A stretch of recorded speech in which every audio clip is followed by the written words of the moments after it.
नमस्कार साथियों, कैसे हैं आप सब। आशा करते हैं आप लोग जहाँ भी होंगे, जैसे भी होंगे, मस्त होंगे और धूमधाम से पढ़ाई लिखाई कर रहे होंगे। साथियों, इकोनॉमिक्स सब्जेक्ट से हमने जीएस की शुरुआत की थी और इकोनॉमी में हमने साथियों सबसे पहले बेसिक कॉन्सेप्ट ऑफ इकोनॉमी पढ़ा, फिर नेशनल इनकम पढ़ा 2 वीडियो के माध्यम से। उसके बाद हमने इन्फ्लेशन पे आए थे साथियों, तो इन्फ्लेशन फर्स्ट चैप्टर हमने पढ़ा चुके हैं। अब सेकेंड चैप्टर पे हम लोग इस पे जा रहे हैं। फर्स्ट चैप्टर में हमने इन्फ्लेशन में क्या क्या पढ़ा था साथियों। इन्फ्लेशन का परिचय पढ़ा था, इन्फ्लेशन के वेरियस कॉन्सेप्ट जैसे जीडीपी क्या हो गया, जीएनपी क्या हो गया, एनडीपी क्या हो गया, एनएनपी क्या हो गया, ये सारी चीजें एक एक करके देखे थे। फिर इन्फ्लेशन के क्या क्या कारण है, जैसे मांग जनित कारण, उत्पूर्ति जनित कारण, काला बाजारी, वैश्विक कारण, ये सब हमने वहां पे कारण को देखा था। और उसके बाद साथियों हमने फिर लास्ट में देखा था कि फिलिप्स वक्र क्या होता है। फिलिप्स वक्र के बारे में बेरोजगारी और मुद्रास्फीति के बीच संबंध जो बताता है फिलिप्स वक्र कि बेरोजगारी इनवर्सली प्रोपोर्शनल होता है इन्फ्लेशन के। तो वो हमने वहां पे अच्छे से डायग्राम के माध्यम से आपको समझाने की कोशिश की थी। वो वहां तक हम लोग इन्फ्लेशन के चैप्टर में उतना पढ़े थे। आज सेकेंड वीडियो इन्फ्लेशन का ही ये सेकेंड वीडियो है साथियों। अभी इस वीडियो में हम क्या क्या पढ़ेंगे, ये भी इन्फ्लेशन का ही वीडियो है। इसमें हम क्या क्या पढ़ेंगे, इसमें हम साथियों ये पढ़ेंगे इन्फ्लेशन का विभिन्न वर्गों पे क्या क्या प्रभाव पड़ता है। सबसे पहले साथियों एक चीज आप समझिए, पिछला वीडियो आपने देखा होगा, आपने पढ़ा होगा, नोट्स भी बनाया होगा। वहां पे मैंने इन्फ्लेशन की परिभाषा में आपको बताया था कि इन्फ्लेशन में क्या होता है। इन्फ्लेशन में साथियों वस्तु और सेवाओं के दामों में वृद्धि होती है। क्या होती है इन्फ्लेशन में, क्या होती है, वस्तु और सेवाओं के दामों में वृद्धि होती है। वो भी कब, दीर्घकाल में। और रुपए के मूल्य में क्या होती है, कमी होती है। तो जब ये सारी चीजें होंगी तो उनका विभिन्न वर्गों पे प्रभाव भी पड़ेगा। जैसे कोई ऋणी है, कोई ऋणदाता है, उन पे क्या प्रभाव है। उत्पादक वर्ग जो उत्पादन कर रहा है उस पर क्या प्रभाव पड़ेगा, उपभोक्ता पे क्या प्रभाव पड़ेगा, सैलरी वाले पे और बिजनेसमैन पे क्या प्रभाव पड़ेगा। इन सब सारी चीजों को हम एक एक करके एनालिसिस करेंगे यहाँ पे कि विभिन्न वर्गों पे जो मुद्रास्फीति बढ़ रही है, घट रही है, तो मुद्रास्फीति जो हो रही है उनका इस पे क्या क्या प्रभाव पड़ेगा हम यहाँ पे देखेंगे। और लास्ट में हम देख लेंगे कि हमारी इकोनॉमी पे, हमारी अर्थव्यवस्था पे इसका क्या प्रभाव पड़ता है। ठीक है, इतना देखने के बाद हम लोग यहाँ आएंगे मुद्रास्फीति को नियंत्रण करने के उपाय, कि मुद्रास्फीति को हम लोग कैसे नियंत्रित कर सकते हैं, कि मुद्रास्फीति को कौन कौन विधि के माध्यम से हम उसको कंट्रोल कर सकते हैं। और लास्ट में हम लोग साथियों ये सबसे इंपॉर्टेंट है, हम 2 इंडेक्स के बारे में चर्चा करेंगे, एक डब्ल्यूपीआई होलसेल प्राइस इंडेक्स और एक सीपीआई होता है कंज्यूमर प्राइस इंडेक्स।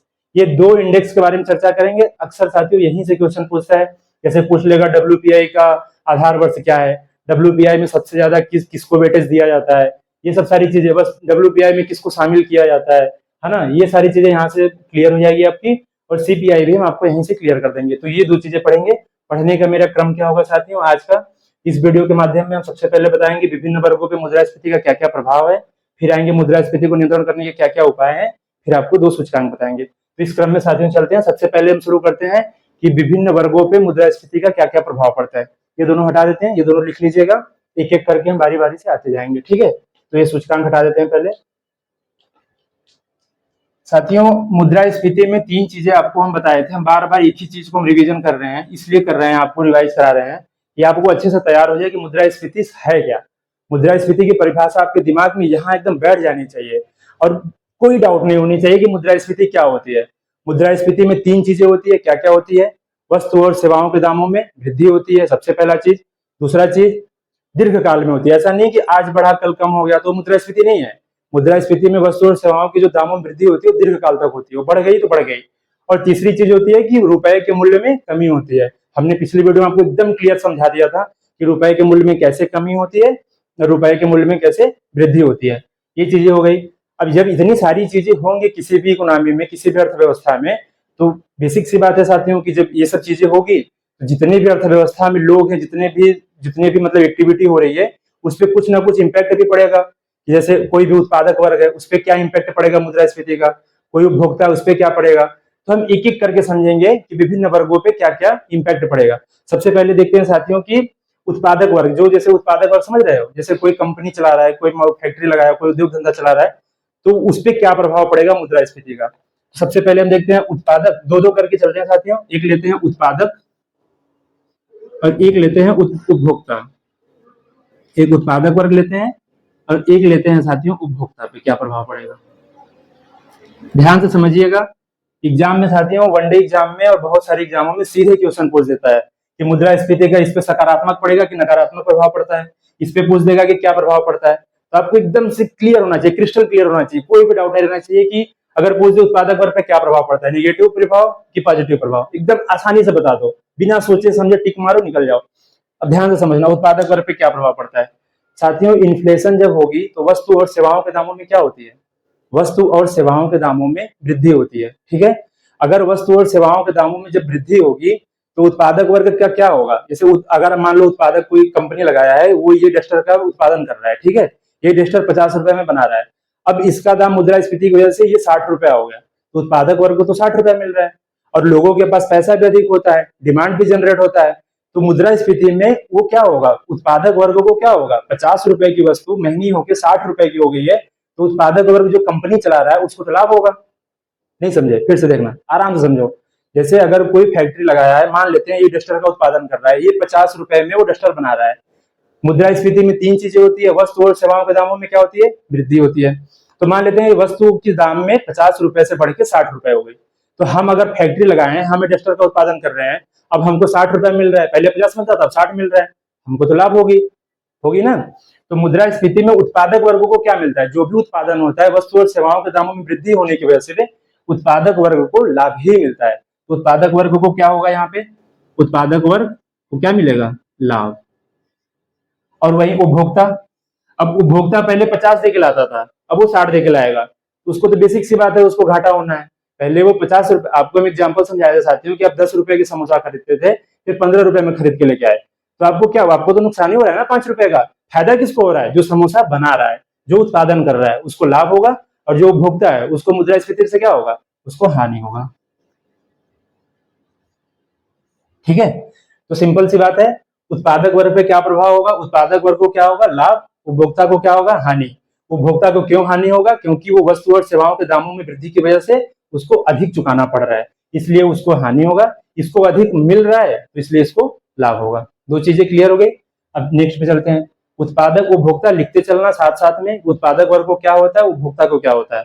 नेक्स्ट, अब हम यहाँ पे समझेंगे साथियों, सबसे बड़ी चीज है कि ऋणी और ऋणदाता।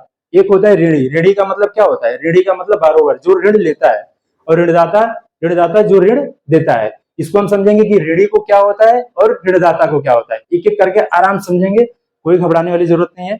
अब हम यहाँ पे समझेंगे कि ऋणी को क्या होता है। जैसे कोई ऋणी वर्ग है, ऋणी मतलब जो ऋण, ऋणी मतलब जो ऋण लेता है, और ऋणदाता, ऋणदाता, ऋणदाता का मतलब जो ऋण देता है। अब इन दोनों को समझेंगे कि मुद्रास्फीति का इनके पे क्या प्रभाव पड़ता है। साथियों ध्यान से समझना, अगर कोई ऋणदाता है, मान लेते हैं कि एग्जांपल लेते हैं कि ये ऋणदाता जो है भाई साहब, ये ऋणदाता जो है भाई साहब, इनको 100 रुपया जो है उधार दिए हैं। ठीक है, ये ऋणदाता जो है, मान लेते हैं कोई बहुत बड़े सेठ महाजन या बैंकर कोई भी है, ये महाशय जो है कोई भी जरूरतमंद को 100 रुपया क्या किए हैं, उधार दिए हैं। अब इनको 10% ब्याज पे लगा के 10% ब्याज पे दिए हैं, इनको 1 साल के बाद इसको चुकाना है।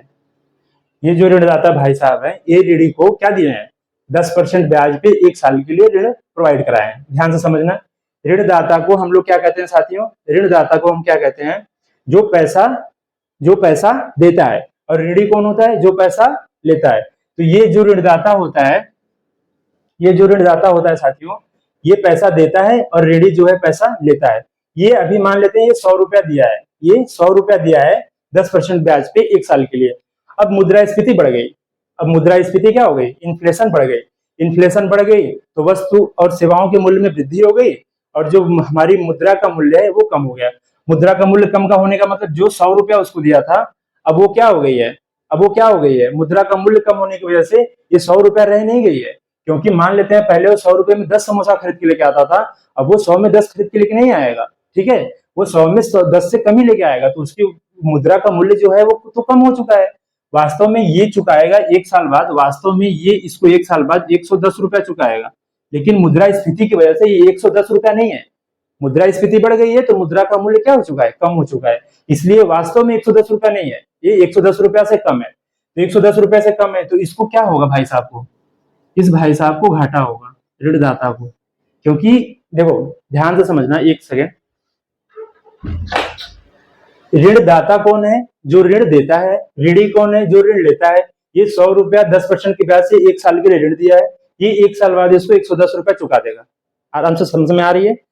अब मुद्रास्फीति बढ़ गई, मुद्रास्फीति बढ़ गई मतलब मुद्रा का मूल्य क्या हो गया, मुद्रा का मूल्य कम हो चुका है। तो मुद्रा का मूल्य कम हुआ है तो ये वास्तव में 110 रुपए तो दे रहा है, लेकिन वो 110 रुपए नहीं है, वो 110 रुपए नहीं है, 110 से कुछ कम ही है। तो इनको तो लाभ हो गया, क्योंकि ये मुद्रा का मूल्य घटने की वजह से इनको तो लाभ हो गया, लेकिन भाई साहब को क्या हो गया, नुकसान हो गया, क्योंकि वो 110 तो है नहीं।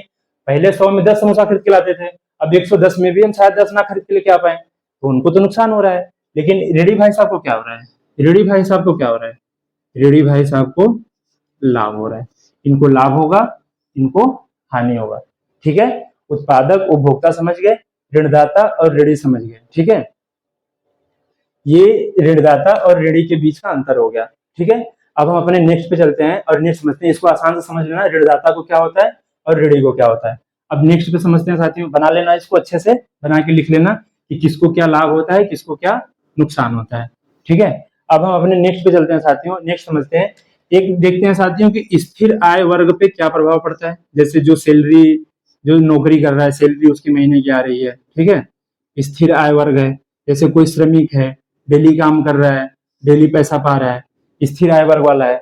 एक जो है परिवर्तित आय वाला है, जो मतलब कि बिजनेसमैन है, या तो वो डेली बेसिस पे काम कर रहा है, मतलब कि ऐसा नहीं है कि जितना काम कर रहा है उसको उतना पैसा मिल रहा है, और ज्यादा काम करेगा तो ज्यादा पैसा मिलेगा, और वो तो श्रमिक में आ गया। लेकिन परिवर्तित आय समूह मतलब जिसकी आय जो है हमेशा बदलती रहती है। तो एक हो गए परिवर्तित आय समूह, परिवर्तित आय वर्ग। ठीक है, हम यहाँ पे देखेंगे कि स्थिर आय वर्ग पे क्या प्रभाव पड़ेगा। जैसे नौकरी पेशा वाले हो गए, श्रमिक हो गए, जो मजदूर होते हैं, असंगठित क्षेत्रों में काम करने वाले लोग हो गए, ये स्थिर आय वर्ग में होते हैं। ये बिजनेसमैन हो गए, या कोई भी बहुत सारे जो बड़े बड़े काम करते हैं इंफ्रास्ट्रक्चर डेवलपमेंट का, या कंपनी चला रहे हैं, तो ये परिवर्तित आय वर्ग, जो उद्योग धंधे चला रहे हैं, मालिक हैं, ये परिवर्तित आय वर्ग वाले हैं। अब हम देखेंगे कि स्थिर आय वर्ग और परिवर्तित आय वर्ग के बीच में किसको लाभ होता है, किसको नुकसान होता है। साथियों एक चीज समझना, मुद्रास्फीति है, मान लेते हैं कि कोई ए व्यक्ति है, इसकी जो वेतन है मान लेते हैं 30,000 रुपए है। कोई ए व्यक्ति है, उसकी वेतन 30,000 रुपए है। अब साथियों मुद्रास्फीति बढ़ गई, उसको फिक्स था कि हमको रेंट देना है। देखो, उसको फिक्स था कि 30,000 में हमको 10,000 रेंट देना है। ठीक है, 10,000 हमको खाना पे, अपने भोजन पे खर्चा करना है, डेली डेली खर्च पे निकालना है, डेली रूटीन पे। और जो 10,000 रुपया है ये हमको एक्स्ट्रा खर्च के लिए रखना है, जैसे सेविंग कर लेगा, या मेडिकल के कर लेगा, या घर भेज देगा, ऐसे करेगा। ठीक है, अब साथियों क्या हुआ, मुद्रास्फीति बढ़ गई, मुद्रास्फीति आ गई। मुद्रास्फीति आने की वजह से जो ये रेंट था, मकान मालिक ने मुद्रास्फीति की वजह से ये बढ़ा दिया, ये 12 कर दिया। जो डेली खर्च था, इसके डेली खर्च मतलब जो जो साबुन, तेल और सर्फ, और जो दाल चावल तेल मसाला जो भी खरीदता था, सब्जी, सभी के दाम क्या हो गए, बढ़ गए। वस्तु और सेवाओं के दाम बढ़ जाते हैं। अब ये भाई साहब जो 10,000 डेली खर्चे करते थे, यहाँ पे इनका 15 होने लगा, 15 12 27, अब बच रहा है सिर्फ 3,000। तो इनको क्या हो रहा है, सिंपल सा बात है, अगर जो स्थिर आय वर्ग वाला होगा उसको सैलरी तो फिक्स है, स्थिर आय वर्ग वाले को इसीलिए मुद्रास्फीति की वजह से ये सबसे ज्यादा परेशान होते हैं। इसीलिए हम लोग नहीं देखते, जो मिडिल क्लास वर्ग वाले लोग होते हैं, अगर इन्फ्लेशन होती है या वस्तु और सेवाओं के दाम में जो महंगी होती है, इससे स्थिर आय वर्ग या सैलरी वाले जो मिडिल क्लास वर्ग होते हैं, सबसे ज्यादा बेचारे यही परेशान होते हैं, सबसे ज्यादा परेशान होते हैं, और सबसे ज्यादा ये मतलब डिमोटिवेट और क्या डिप्रेशन में चले जाते हैं बेचारे। तो ये क्या हो गए, इनको क्या हो रहा है, हानि, इनको क्या हो रहा है, हानि। और वहीं दूसरी तरफ चले, परिवर्तित आय वर्ग, जैसे कोई कंपनी लगा रहा है, कोई मालिक है, कोई उद्योग धंधा चला रहा है, तो मुद्रास्फीति का दाम बढ़ा है। पता है ना, उत्पादक वर्गों को क्या होगा, स्टार्टिंग पता है, उत्पादक वर्ग को क्या होता है, लाभ होता है। तो जो परिवर्तित आय वर्ग वाले हैं, आज जैसे मुद्रास्फीति बढ़ा है तो उनको ज्यादा आय मिलेगी, तो ज्यादा कमाएंगे, तो इनको यहाँ पे क्या होता है, लाभ होता है। लिखते चलना साथ साथ में, उत्पादक उपभोक्ता दो समझे, फिर वहां पे हमने फिर समझा दूसरा में रेडी ऋणदाता, फिर हमने अभी समझा स्थिर आय वर्ग पे क्या प्रभाव पड़ता है, स्थिर आय वर्ग को क्या होगा, हानि, और जो परिवर्तित आय वर्ग होगा उसको क्या होगा, लाभ। दो चीजें समझ में आ गई, स्थिर आय वर्ग और परिवर्तित आय वर्ग, ये दो चीजें क्लियर हो गई। नेक्स्ट पे चलते हैं साथियों। नेक्स्ट हम देखते हैं साथियों महंगाई बहुत, मतलब क्या बोले उसको, महंगाई एक ऐसी चीज है ना साथियों, वो किसी के कंट्रोल में होती नहीं है। लोग कहते हैं सरकार क्या कर रही है, कैसे कर रही है, सरकार को कंट्रोल करना चाहिए। साथियों सरकार कंट्रोल तो करती ही है, आरबीआई भी कंट्रोल करती है, दोनों मिलकर करते हैं। लेकिन ना साथियों मुद्रास्फीति भी जरूरी होती है, फिलिप्स जी ने बताया था, जो अपने पीछे हम वक्र बताए थे, कि अगर बेरोजगारी बेरोजगारी कम करनी है, मतलब लोगों को रोजगार देना है, तो हमको जो है उच्च मुद्रास्फीति की दर को बर्दाश्त करना होगा। साथ में जब अर्थव्यवस्था पे प्रभाव पड़ेंगे तो वहां पे हम ये चीजें ज्यादा समझ पाएंगे कि कैसे मुद्रास्फीति की दर जो है हमारे, जो मुद्रास्फीति की दर जो सामान्य दर से जब बढ़ती है तो हमारे अर्थव्यवस्था को कैसे पॉजिटिव वे में वो काम करती है, ये भी हम समझेंगे। लेकिन यहाँ पे हम ये डिफरेंस कर रहे हैं कि किन किन वर्गों को लाभ होता है और किन किन वर्गों को हानि होता है। इसी क्रम में साथियों हम चलते हैं, सबसे आगे चलते हैं साथियों, दूसरी चीज देखते हैं। हम देखते हैं कि साथियों सबसे पहले भुगतान संतुलन पे क्या प्रभाव पड़ता है, बैलेंस ऑफ पेमेंट, भुगतान संतुलन, इसको कहते हैं साथियों balance of payment, balance of payment. इस पे देखते हैं क्या प्रभाव पड़ता है, ठीक है। अच्छा, बैलेंस ऑफ पेमेंट पे आने से, बैलेंस ऑफ पेमेंट पे आने से पहले हम एक टर्म का और डिस्कस करते हैं, आयात निर्यात पे क्या प्रभाव पड़ता है, फिर उसके बाद इस पे आते हैं, तो ये ज्यादा आप समझ पाओगे। सबसे पहले हम देखते हैं आयात पे क्या प्रभाव पड़ता है और निर्यात पे क्या प्रभाव पड़ता है। आई होप आप आयात निर्यात तो समझ ही रहे होंगे, नहीं समझ रहे होंगे तो आपको हम एक बार बता देते हैं, बेसिक चीजें हैं। आयात क्या होती है, आयात मतलब आना, जो आता है, आयात मतलब जो आता है, मतलब कि किसी एक देश द्वारा दूसरे देशों से जो सामान मंगाया जाता है, जो आता है दूसरे देशों से, जैसे भारत है, इंडिया है, ये अगर चाइना से, ये अगर चाइना से कुछ अगर सामान मंगा रहा है, चाइना से अगर कुछ सामान आ रहा है तो ये आयात है। और अगर वहीं इंडिया से कुछ सामान चाइना जा रहा है तो ये क्या कर रहा है, निर्यात कर रहा है। निर्यात मतलब बेचना, निर्यात मतलब जो एक देश दूसरे देश को सामान बेचती है उसको निर्यात कहते हैं, और दूसरे देशों से जब सामान किसी एक देश में आती है तो उस देश का क्या कहते हैं, आयात कहते हैं, ठीक है। तो आयात निर्यात पे क्या प्रभाव पड़ता है मुद्रास्फीति का, ध्यान से समझना। देखिए साथियों, मुद्रास्फीति में क्या होती है, वस्तु और सेवाओं के दामों में क्या होती है, वृद्धि होती है। एग्जाम्पल से समझेंगे आपको अच्छा समझ में आएगा। जैसे मान लेते हैं कि एक जो बिस्लेरी की बाटल है, एक जो बिस्लेरी पानी की बाटल होती है, मान लेते हैं कि एक जो बिस्लेरी की बाटल है, पानी की बाटल है, पानी की बाटल है, मान लेते हैं कि 20 रुपए में आपको मिल रही है अभी फिलहाल में, ठीक है। मुद्रास्फीति दर नॉर्मल है, 20 रुपए में मिल रही है। अब मुद्रास्फीति की दर जो है बढ़ के हो गई 25 रुपया। मुद्रास्फीति की वजह से जो पानी बिस्लेरी की बाटल है वो कितने की हो गई, 25 रुपया की हो गई। ये 20 रुपया जो है साथियों, हम मान लेते हैं कि बिस्लेरी का बाटल पानी यहाँ बना के, एक एग्जाम्पल ले रहे हैं कि बिस्लेरी का बाटल का पानी बना के हम लोग विदेशों में क्या करते थे, बेचते थे। मान लेते हैं कि 20 रुपए पानी का बाटल बना के हम लोग विदेशों में बेचते थे इसको, अमेरिका में। अब ये बढ़ने की वजह से हो गया 25 रुपया, 25 रुपया हो गया। अब हम इसको बेचने जाएंगे तो यहाँ पे भी हमको बढ़ाना पड़ेगा, ठीक है। मान लेते हैं ये $0.4 में हमको बिक रहा है, $0.4 में या $0.5 में हमको वहां पे मिल रहा है। अब ये $25 हो गई तो ये $0.5 हो गई। तो लोग $0.4 खरीदेंगे कि $0.5 पे खरीदेंगे, लोगों को $0.4 पे ही खरीदने में अच्छा लगेगा ना भाई। जितना वस्तु सस्ता होगी उतना ही खरीदेंगे, महंगी होगी उनको थोड़ा सा दिक्कत होता है कि भाई महंगी वस्तु है। तो साथियों ये चीज और एक समझना इसको कि मुद्रास्फीति की वजह से साथियों वस्तु और सेवाओं के दामों में वृद्धि हो जाती है। जो वृद्धि होने की वजह से जो विदेशों में जो क्या होती है, विदेशों में जो हमारी वस्तु होती है वो उतनी जो है साथियों ना कम, मतलब कि तुलनात्मक रूप से महंगी प्रतीत होती है। अगर हमारी वस्तु 20 से 25 हो गई तो अगर अमेरिका में हम बेचने जाएंगे तो अमेरिका वालों को वस्तु क्या होगी, महंगी प्रतीत होगी। उनको लगेगा अरे यार पहले 20 से मिल रहा था 25 से मिल रहा है, ये क्या है।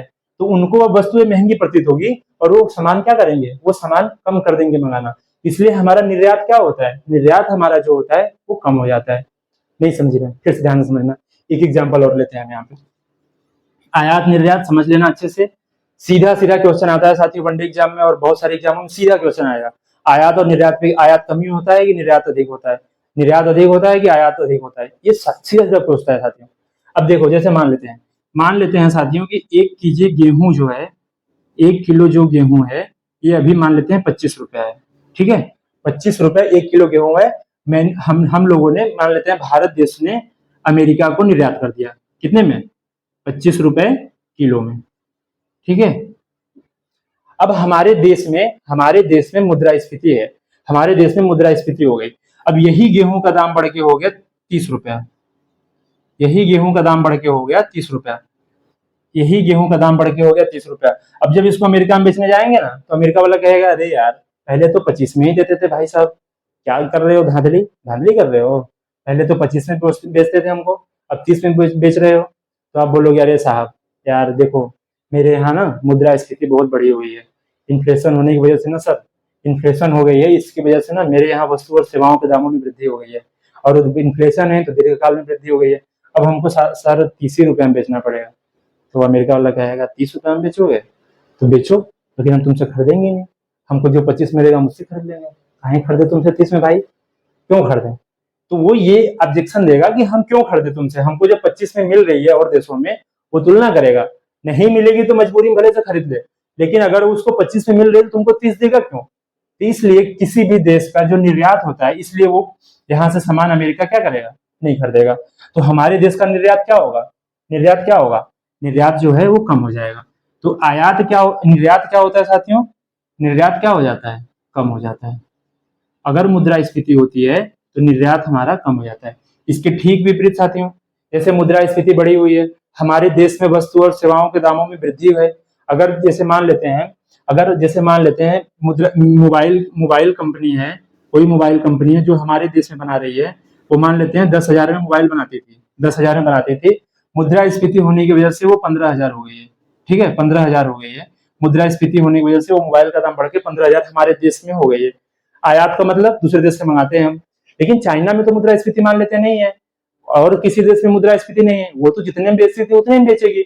हमारे देश में मुद्रास्फीति होने की वजह से हमारे वस्तु और सेवाओं के दाम बढ़ गए हैं, लेकिन दूसरे देश में तो नहीं बढ़ी है। तो दूसरा देश क्या करेगा, दूसरा देश तो 10,000 में बेच रहा है, अभी भी बेच रहा है, पहले बेचता था अभी भी बेच रहा है।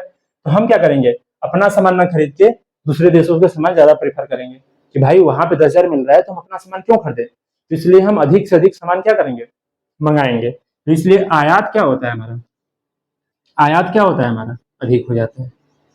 आई होप आप लोग आयात और निर्यात क्या इम्पैक्ट पड़ता है इन्फ्लेशन का बहुत अच्छे समझ गए होंगे। इससे सरल लैंग्वेज में और इससे आसान आपको कोई समझा भी नहीं पाएगा। आप नहीं समझ में आया फिर से पीछे करके देखना, निर्यात और आयात पे क्या प्रभाव पड़ता है। ठीक है, समझ में आ गया। निर्यात हमारा कम हो जाता है मुद्रास्फीति की वजह से, और आयात जो हमारा क्या होता है वो अधिक हो जाता है। दो चीजें हो गई। अब देखते हैं साथियों बैलेंस ऑफ पेमेंट। पहले समझते हैं कि बैलेंस ऑफ पेमेंट होता क्या है। बैलेंस ऑफ पेमेंट एक लाइन में, ये चैप्टर है पूरा, हम ये चैप्टर पे डिस्कस करेंगे साथियों आगे। हम एक लाइन में यहाँ पे बस ये समझने की कोशिश करते हैं कि इस पे क्या प्रभाव पड़ता है। बाकी हम एक चैप्टर अलग से बैलेंस ऑफ पेमेंट का पढ़ेंगे, वहां पे हम डिटेल में पढ़ाएंगे। एक सिंपल सा बैलेंस ऑफ पेमेंट का समझिए। जैसे ये मान लेते हैं इंडिया है, इंडिया जो है साथियों, हमारी भारत कैसी अर्थव्यवस्था है, पहली वीडियो ध्यान देना। हमारी भारत जो है खुली अर्थव्यवस्था की बंद अर्थव्यवस्था, हमारी भारत जो है खुली अर्थव्यवस्था है। खुली अर्थव्यवस्था है तो खुली अर्थव्यवस्था में क्या होता है, विभिन्न देशों से क्रय विक्रय आयात निर्यात होता रहता है। यहाँ से कुछ आएगा और यहाँ से कुछ मंगाया जाएगा, यहाँ कुछ देंगे यहाँ से कुछ लेंगे, यहाँ भी कुछ देंगे यहाँ से कुछ लेंगे, यहाँ भी कुछ देंगे यहाँ से भी कुछ लेंगे।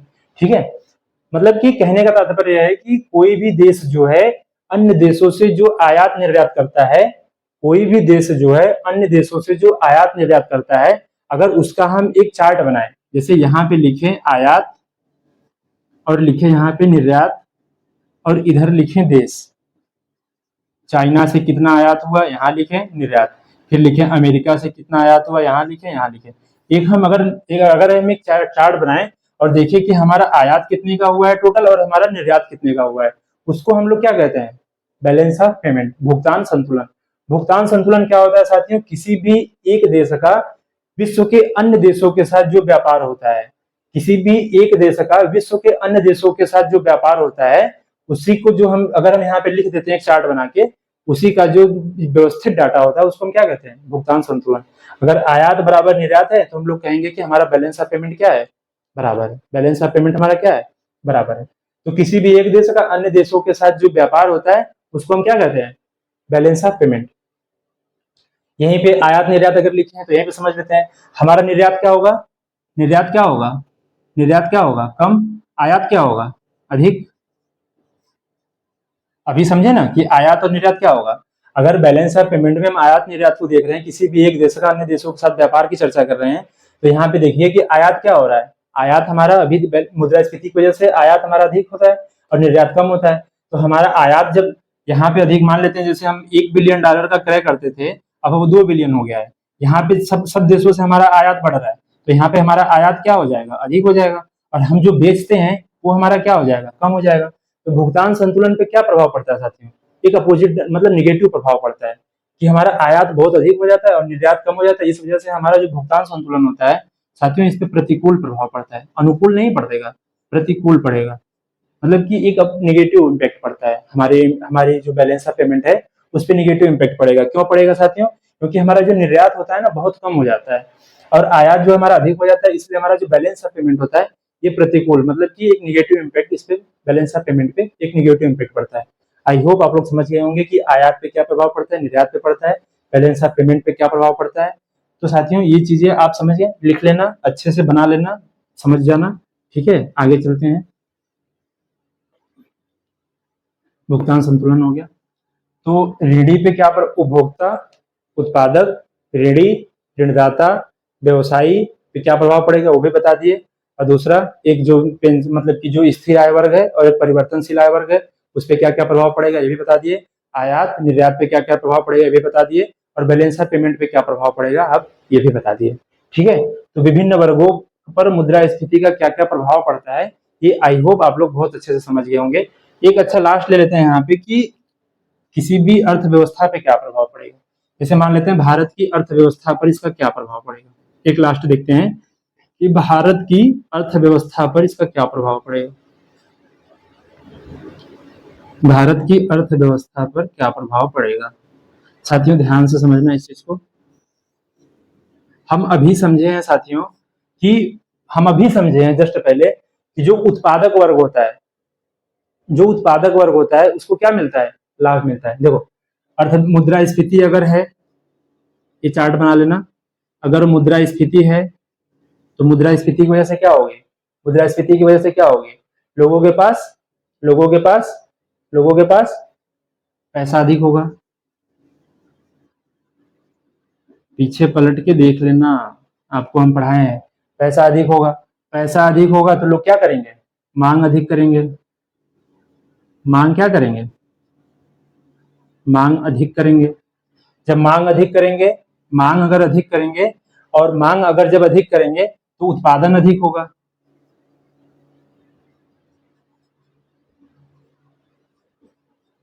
अगर मांग अधिक करेंगे तो प्रोडक्शन भी अधिक होगा। जब उत्पादन अधिक होगा, आपको बताए भी थे कि उत्पादन अधिक होगा और वस्तु और सेवाओं के दाम की वृद्धि की वजह से उत्पादक वर्गों को लाभ मिलेगा तो और ज्यादा उत्पादन करेगा, उत्पादन अधिक होगा।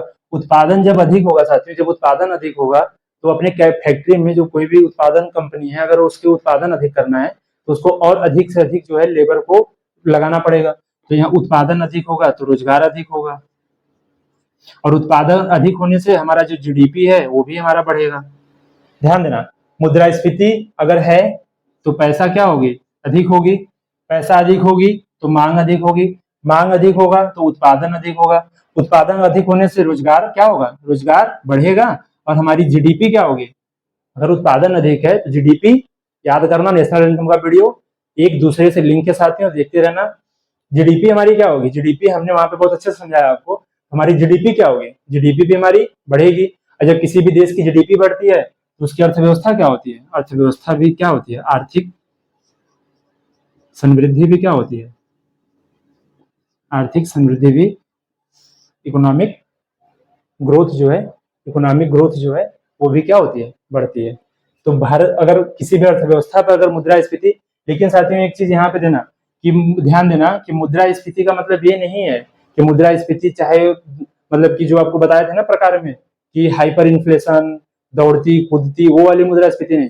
एक जो धारणी मुद्रास्फीति होती है धारणी मुद्रास्फीति भारत की अर्थव्यवस्था के लिए साथियों, भारत की अर्थव्यवस्था के लिए जो उर्जित पटेल समिति थे भारत की अर्थव्यवस्था के लिए, उन्होंने एक मुद्रास्फीति दर निर्धारित किया था। मुद्रास्फीति की दर क्या निर्धारित किया था, 4 ± 2, मतलब कि क्या हो सकता है, या तो 4 हो जाए, या तो 5 हो जाए, या तो 6 हो जाए। 4 ± 2, ठीक है। अगर दो जोड़े दिए, अगर घटाएं तो या तो 2 हो जाए, या तो 3 हो जाए, या तो 4 हो जाए। ±2 है ना, तो 4 ± 2 या तो मतलब 2 3 4 5 6 इतना तक, अगर इतना परसेंट तक हमारी देश की जो भारत की देश है, भारत देश के लिए ये धारणी मुद्रास्फीति दर है। लिख लेना कि भारत देश के लिए धारणी मुद्रास्फीति की दर कितनी है, मतलब कि जो हम लोग अपना सकते हैं जो मुद्रास्फीति की दर वो कितनी है, 4 ± 2। तो 4 ± 2 की दर से अगर मुद्रास्फीति अगर भारत की अर्थव्यवस्था पे है, इसका मतलब है कि मुद्रास्फीति ठीक है। और ठीक होने की वजह से क्यों ठीक है, क्योंकि लोगों के पास पैसा अधिक होगी, मांग अधिक होगा, उत्पादन अधिक होगा, रोजगार बढ़ेगा, जीडीपी बढ़ेगा, और अंततः हमारी देश की जो आर्थिक समृद्धि है, इकोनॉमिक जो ग्रोथ है, वो भी हमारी क्या होगी, बढ़ेगी। तो इसलिए 4+-2 जो अर्थव्यवस्था की जो धारणी दर है, इसकी वजह से हमारी देश की जो अर्थ समृद्धि है वो क्या होगी, बढ़ेगी। तो अर्थव्यवस्था पे क्या प्रभाव पड़ता है मुद्रास्फीति का, ये भी आप लोग समझ गए। हमारी अर्थव्यवस्था पे क्या प्रभाव पड़ता है अगर 4+-2 से चल रहा है, ये भी आप लोग समझ गए। तो ये हम टॉपिक समझ गए कि विभिन्न वर्गों पे क्या क्या प्रभाव पड़ता है। अब नेक्स्ट पे चलते हैं साथियों, अपना अगले टॉपिक, अपने अगले जो इंडेक्स में बनाए थे सूची में, उस पे चलते हैं कि मुद्रास्फीति को नियंत्रित करने के, हमने तो वहां पे कारण पढ़ा था कि मुद्रास्फीति के क्या क्या कारण है, क्या क्या कारण है बताओ, मुद्रास्फीति के क्या क्या कारण है बताओ। लिखे तो होगे नहीं, लिखे होगे तो पढ़े भी नहीं होगे, अब पढ़े होगे तो रिवीजन नहीं किए होगे, कुछ ना कुछ तो किए होगे, है ना, पढ़ते रहना साथियों। तो मुद्रास्फीति के क्या क्या कारण है आपको बताए थे। अब मुद्रास्फीति को नियंत्रित करने के क्या क्या उपाय हैं, तो मुद्रास्फीति को नियंत्रित करने के क्या क्या उपाय हैं, हम इसको चर्चा करेंगे। सबसे पहला कारण पढ़ा था साथियों कि मांग जनित कारण। मांग जनित कारण में हमने देखा था कि अगर किसी भी वस्तु की डिमांड अधिक होगी, किसी भी वस्तु की अगर डिमांड अधिक हो जाए और उत्पादन उतनी ही हो, तो वस्तु के मूल्य में क्या होगी, वृद्धि हो जाएगी। अगर मांग किसी की बढ़ती है, सप्लाई उतनी है, तो मांग बढ़ने से क्या हो जाती है, वस्तु और सेवाओं के दामों में क्या हो जाती है, वृद्धि हो जाती है। तो उपाय क्या करेंगे, उपाय में साथियों है तो बहुत सारे उपाय, लेकिन हम 3 उपाय पे चर्चा करेंगे। सबसे पहला एक मांग पक्षी उपाय, मांग पक्षी उपाय, और दूसरा देखेंगे पूर्ति पक्षी उपाय, मतलब सप्लाई साइड मेजर, पूर्ति पक्षी उपाय। और तीसरा देखेंगे साथियों कि विभिन्न नीतियां देखेंगे कि कौन कौन सी नीतियों की वजह से भी इसको नियंत्रित किया जा सकता है। तो मांग पक्षी उपाय, पूर्ति पक्षी उपाय, नीतियां। मांग पक्षी उपाय का मतलब मांग की बढ़ने से भी मुद्रास्फीति बढ़ती है, आपको कारण में बताया था। मांग पक्षी उपाय में कुछ नहीं करेंगे, सिंपल सी बात है, मांग को कम करने की कोशिश करेंगे और उत्पादन को बढ़ा देंगे। मुद्रास्फीति क्यों आती है, मुद्रास्फीति क्यों आती है साथियों, मांग बढ़ गई और पूर्ति उतनी ही है या कम हो गई, तो वस्तु और सेवाओं के दाम में क्या हो जाएगी, वृद्धि हो जाएगी। हम क्या करेंगे यहाँ पे मांग को क्या करने के, कम करने की कोशिश करेंगे यहाँ पे, और पूर्ति को क्या करेंगे, बढ़ा देंगे। जैसे 1000 यूनिट का जो है सैमसंग कंपनी मोबाइल बना रही है और उसकी मांग जो है 2000 यूनिट का है ना, 2000 यूनिट का है, तो ये क्या करेगा, अपने मोबाइल का दाम क्या करेगा, बढ़ा देगा। लेकिन अगर वहीं हम इसकी क्या करें, इसको भी 2000 यूनिट कर दें उत्पादन, हम अपनी जो सप्लाई है उसको भी बढ़ा दें और मांग को या तो कम करें या तो उतना ही रहने दें, तो हमारी क्या हो जाएगी, मूल्य क्या हो जाएगी, मूल्य क्या हो जाएगी, स्थिर हो जाएगी, मूल्य बढ़ेगी नहीं जितना। तो हम क्या करते हैं मांग पक्षी उपाय में ये तो अगर 2000 यूनिट कर रहे हैं तो इसका मतलब क्या है कि हम पूर्ति पक्षी उपाय कर रहे हैं, आपूर्ति को क्या कर रहे हैं, बढ़ा रहे हैं। अगर हम मांग को एडजस्ट कर रहे हैं तो मांग पक्षी उपाय हो गई। मांग पक्षी उपाय में क्या करते हैं साथियों कि हम मांग को क्या करते हैं, कम करने की कोशिश करते हैं। मांग को कम करने की कोशिश करेंगे, जिससे मांग ही कम होगा तो जो भी सामान रहेगा उतने में लोग सामंजस्य बनेगा और हमारी जो मूल्य क्या हो जाएगी, स्थिर हो जाएगी। सबसे पहली चीज। पूर्ति पक्षी उपाय में क्या करते हैं कि हम लोग जैसे 1000 यूनिट था उसको 2000 यूनिट कर देंगे, तो पूर्ति पक्षी उपाय मतलब सप्लाई क्या करेंगे, सप्लाई बढ़ा देंगे। मांग पक्षी उपाय में साथियों समझना ध्यान से, मांग पक्षी उपाय में हम लोग मांग को कम करने की कोशिश करते हैं। अगर मांग कम करेंगे तो जो भी चीजें हैं लोगों के पास, देखो मुद्रास्फीति में क्या होती है, लोगों के पास पैसा अधिक होता है, लोगों के पास पैसा अधिक होता है तो डिमांड करते हैं। मांग पक्षी उपाय में ऐसा कुछ करें कि लोगों के पास जो करेंसी है वो थोड़ा कम हो जाए। जब करेंसी कम होगी तो मांग कम होगा, मांग कम होगा तो जो सप्लाई है उतने में लोग सामंजस्य बना लेंगे, इक्विलिब्रियम हो जाएगा और धीरे धीरे क्या हो जाएगी, चीजें वस्तु का दाम क्या हो जाएगा, नियंत्रित हो जाएगा। वहीं पूर्ति साइड में क्या करते हैं, पूर्ति साइड में कुछ नहीं करते साथियों, जो भी कंपनियां हैं उनकी जो उत्पादन है, जो भी प्रोडक्शन कर रहे हैं उसको हम क्या करते हैं, उसको हम बढ़ा देते हैं। सप्लाई क्या करते हैं, सप्लाई बढ़ा देते हैं। तो हमारा क्या हो जाएगी, अगर 2000 यूनिट की डिमांड है, हम 1000 की जगह 2000 कर दिए तो हमारी पूर्ति बढ़ गई और ये क्या हो गए, दोनों बराबर हो गई, मांग बराबर पूर्ति। हमने आपको पिछले वीडियो में बताया था कि अगर मांग और पूर्ति बराबर है तो वस्तु की कीमत क्या होती है, स्थिर होती है। तो मांग साइड में ये करते हैं, पूर्ति साइड में सप्लाई को बढ़ाते हैं। ठीक है, मांग साइड और पूर्ति साइड समझ गए। अब नीतियां भी समझते हैं साथियों कि नीतियां कौन कौन सी होती हैं। साथियों नीतियों में अभी हम आपको ना जब आरबीआई शुरू करेंगे, जब आरबीआई और बैंकिंग शुरू करेंगे साथियों, तो वहां पे हम राजकोषीय नीति और मौद्रिक नीति के बारे में डिटेल में पढ़ेंगे कि मौद्रिक नीति क्या होती है, मॉनेटरी पॉलिसी, और राजकोषीय नीति फिजिकल पॉलिसी क्या होती है, वहां पे हम एकदम डिटेल पढ़ेंगे। लेकिन यहाँ पे हम क्या देखते हैं कि नीतियां, सबसे पहले देखते हैं साथियों कि कौन कौन सी नीति बना के हम मुद्रास्फीति को क्या करते हैं, नियंत्रित करते हैं। पहले तो मांग को कम करके हम मुद्रास्फीति नियंत्रित कर सकते हैं, दूसरा हम पूर्ति को बढ़ा करके भी मुद्रास्फीति नियंत्रित कर सकते हैं, और तीसरा जो है ये जो नीतियां हैं, ये जो नीतियां हैं इसके तहत हम कैसे कर सकते हैं। देखो यहाँ पे दो प्रकार की नीति होती है साथियों, एक तो होती है मौद्रिक नीति और एक होती है राजकोषीय नीति। ठीक है, एक होती है मौद्रिक नीति, एक होती है राजकोषीय नीति। मौद्रिक नीति कौन बनाती है, आरबीआई। किसी भी देश की जो केंद्रीय बैंक है वो किसी भी देश की क्या बनाती है, मॉनेटरी पॉलिसी बनाती है। और जो फिजिकल पॉलिसी होती है, जो राजकोषीय नीति होती है, उसको किसी भी देश की क्या करती है, किसी भी देश की सरकार बनाती है। किसी भी देश की अगर सरकार जो नीति बनाती है उसको हम फिजिकल पॉलिसी कहते हैं, राजकोषीय नीति, और जो किसी भी देश की आरबीआई बनाती है उसको हम मौद्रिक नीति कहते हैं। तो ध्यान से समझना साथियों, आरबीआई क्या करेगी मुद्रास्फीति में, मुद्रास्फीति में लोगों के पास क्या होता है, ध्यान देना यहाँ पे, मुद्रास्फीति जब होती है, इन्फ्लेशन जब होता है, तो लोगों के पास तरलता क्या होती है, लोगों के पास लिक्विडिटी क्या होती है, लोगों के पास पैसा क्या होती है, अधिक होती है। आरबीआई अब क्या करेगा, इसको नियंत्रित करने के लिए क्या करेगा ना साथियों, तरलता अधिक है तो बैंक जो आरबीआई का जो रेट है ना, बैंक रेट है, उसको क्या करेगा, इंटरेस्ट रेट क्या करेगा, इंटरेस्ट रेट बढ़ा देगा। क्यों बढ़ाएगा अभी समझना। आरबीआई, हम एक चीज कहें कि आरबीआई जो है अपना जो है ब्याज दर, आरबीआई जो है अपना ब्याज दर क्या करेगा, बढ़ा देगा, ब्याज दर बढ़ा देगा। आप कहोगे सर क्यों बढ़ा देगा, उससे मुद्रास्फीति कैसे नियंत्रित होगी। हम आपको समझाते हैं कि तरलता कैसे कम होगी। अगर आरबीआई अपना अगर ब्याज दर बढ़ा रही है, आरबीआई अपना अगर इंटरेस्ट रेट बढ़ा रही है, तो बैंक भी अपना इंटरेस्ट रेट बढ़ा देंगे। बैंक भी अपना जो इंटरेस्ट रेट है साथियों वो बढ़ा देंगे। अगर आरबीआई अपना ब्याज दर बढ़ा रही है तो बैंक भी अपना इंटरेस्ट रेट बढ़ा रहे हैं। अगर बैंक में ब्याज दर ज्यादा है, बैंक में अगर ब्याज दर ज्यादा है तो दो चीजें होगी। अगर बैंक में ब्याज दर ज्यादा है तो यहाँ पे दो चीजें होगी साथियों। पहली चीज क्या होगी कि लोग जो है अपना पैसा बैंकों में रखेंगे, क्योंकि पहले 5% मिलता था ब्याज, अब 7% मिल रहा है, तो लोग जो है पैसा बैंकों में रखेंगे। लोग जो है मतलब कि बाजार से पैसा कहाँ आएगी, बैंकों में आएगी, तो बाजार में पैसा क्या होगा, कम होगा।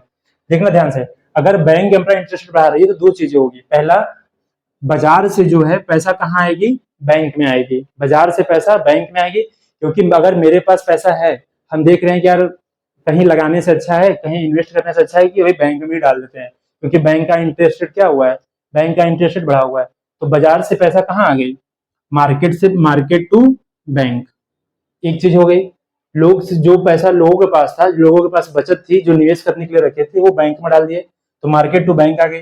दूसरी तरफ क्या होगा साथियों, दूसरी तरफ अगर ब्याज दर बढ़ा हुआ है, जैसे हम अगर कोई कंपनी लगाने का सोच रहे थे, तो हम देखे यार 5% पे ब्याज दर मिल रहा है, तो एक काम करो लोन ले लो।